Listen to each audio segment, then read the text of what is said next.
Language Chinese, Mia here.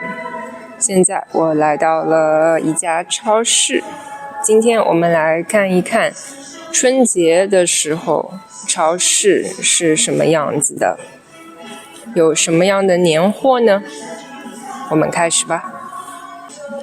可以看到超市里面有很多红色的装饰，看到吗？我后面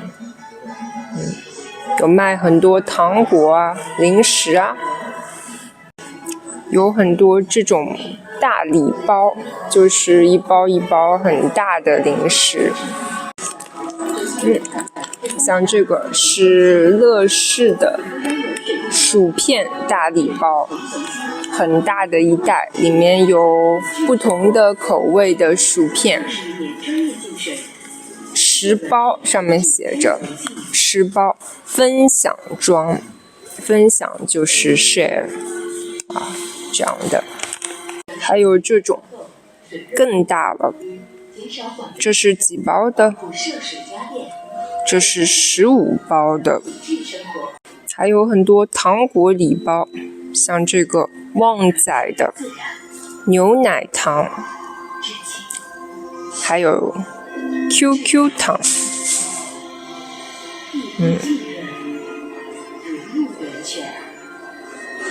这就是大礼包。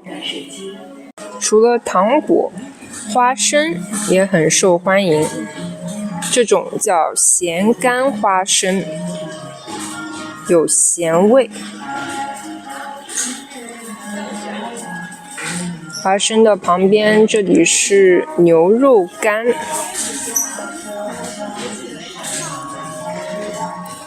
像糖一样，一粒一粒很小的。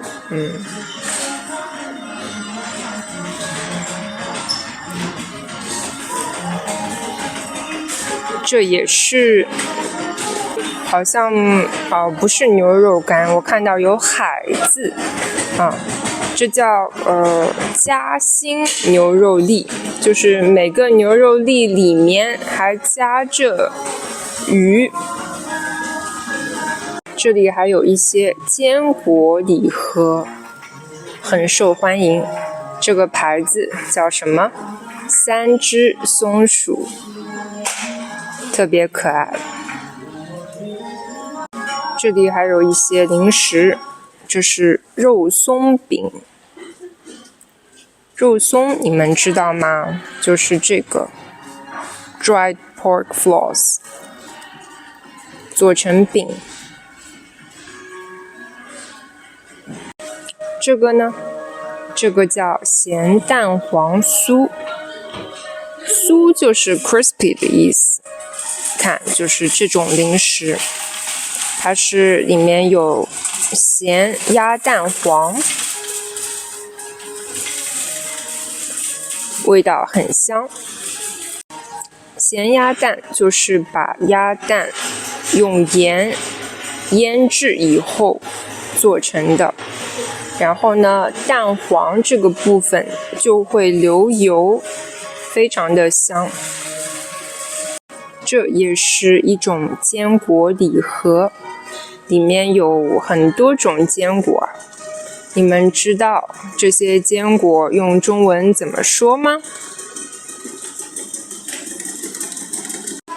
我们看一下吧。第一个是腰果，第二个是扁桃仁，第三个是核桃仁，第四个是榛子仁，下面是蓝莓干，最后一个是蔓越莓干。你们最喜欢吃哪一种呢？请留言告诉我吧。好，今天看了不少中国人过年时常吃的零食，你们最喜欢哪一种呢？请留言告诉我吧。别忘了点赞关注，这里是晚风汉语，我是米娅，我们下期再见，拜拜。